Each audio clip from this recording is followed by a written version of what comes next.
Okay, when we look at Nathan's freestyle, I'm gonna just kind of play it in slow motion because I think it's the easiest way to see what I'm talking about. But really, there's just a lot of bouncing, and it's the up and down motion that we're kind of looking at here, and you know, as we go through, we can look at it, but a lot of it is just this kind of bouncing up and down as opposed to being very, very streamlined and rotating. You know, we always talk about rotating on the axis, and if you draw kind of a line through his body on the axis, and he needs to kind of rotate around that axis if it's kind of attached right down the middle of his chest.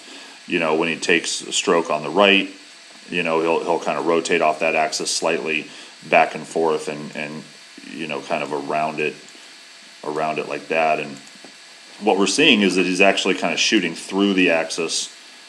Okay, he's kind of digging here and here, kind of pushing through the axis instead. And you know, let's just go through, and you can see here.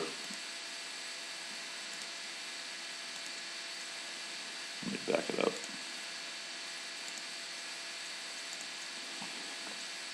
Okay, so the head, it's just bounce, bounce, bounce, up and down. You can see his line changes all the time. Okay, and all of it is caused by head position. You can see here that the head's low in the water.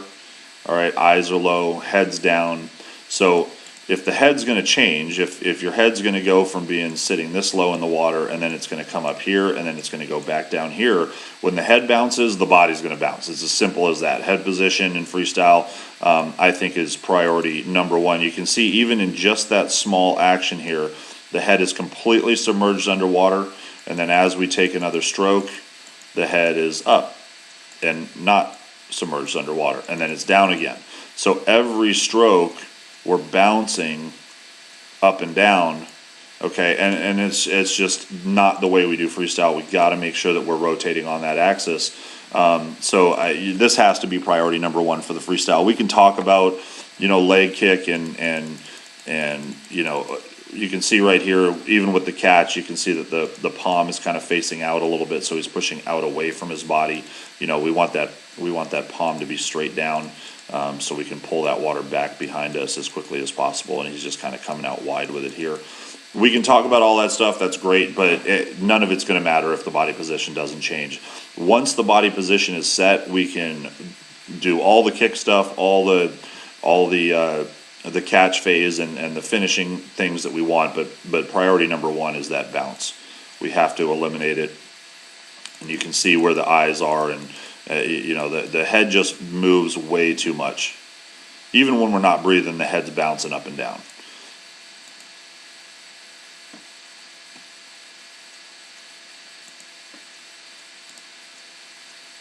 You can look at it in real time here.